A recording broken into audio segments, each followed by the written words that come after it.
состојбата на животната средина во овој крај, во Гевгелија, е најверојатно, иако нема апсолутно конкретни податоци, под силно влијание на два фактора. Едниот фактор е Вардарската долина, другиот фактор е Кожув. Вардарската долина со движењето на воздухот во правец север-југ или југ-север и медитеранското влијание е многу битен момент за тоа какво е живеењето или живеачката во Гевгелија. Меѓутоа, другиот важен момент е Кожув, долината на Коњска река и влијанието што доаѓа од таму. Тоа што од смрдлива вода, тоа што го викаат море, и слива и црешка реките, и целокупната вегетација и релјефот што таму до сртот Аџибарица постои во моментов е многу важно за движењето на воздушните маси, што значи за климатските влијанија или за влијанието врз квалитетот на воздухот во Гевгелија. Бидејќи се работи за едно подрачје, чии што и тоа е единствена случка во Македонија, да јужните експозиции на некоја планина се во Македонија, не се во Грција. Обично во Грција, кај другите планини се во Грција, а надморска височина е многу ниска, почнува од 60 метри. Што значи, идеално овозможува нафлегување на медитеранска вегетација од југ, по реката Вардар, тоа долу, знае, тоа се шумите со Прнар, кои се искачуваат високо до 600-700 метри надморска височина. Меѓутоа, во однос на природното богатство, јас би истакнал неколку моменти. Тие шуми од Прнар, да кажеме, не се толку важни, ги има се во Демеркапија насекаде. Одредени локации, одредени делови се ставени во една така наречена директива за станиште или хабитат директива, и од тие причини сметам дека е тоа многу важно и тоа не би смело апсолутно да се уништува со никаква експлоатација. Например, шумите со чинар, или ние го викаме јавор, кои се шират по Коњска река. Тоа се одлични заедници со чинар. Тие се термофилни, топлолюбиви заедници, кои се исто така се искачуваат во Македонија, доаѓаат некаде до Демеркапија, понатаму ги нема. Не случајно тука се наоѓа и дрвото гол човек.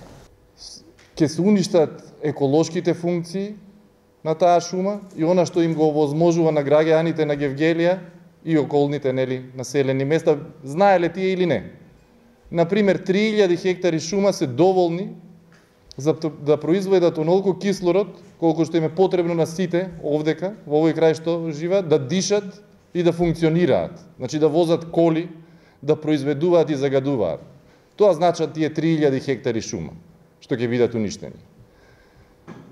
Згора на тоа, ерозија. Тоа е нешто што нема да може да се избегне. Тој ерозивен материјал преку Коњска река ќе ви стигнува тука.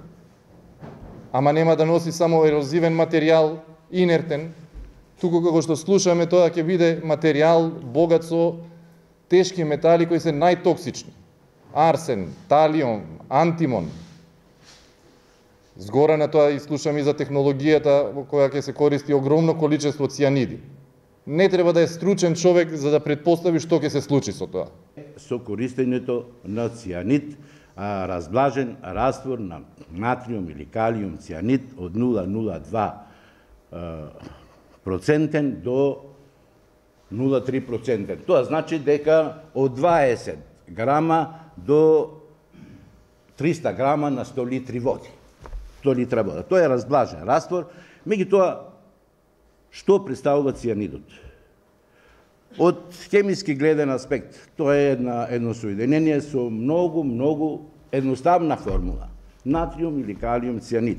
Меѓутоа, по токсичноста е на број еден место, затоа е користен во Втората светска војна, затоа многу од високиот генерал штабски состав на Хитлер во Втората светска војна носе ампули со калиум и натриум цијанид при паѓање за брзо умирање.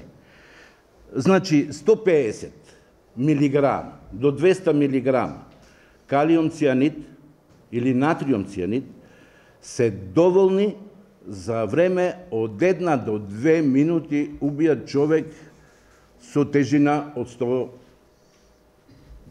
па нагоре тежина. Јас зедов мојата граница над 100 килограма и така. Со војничката терминологија, по војната терминологија, овие соединенија спаѓаат во крвни борбени средства или се неконвенционално борбено оружје, забранети за употреба во светот.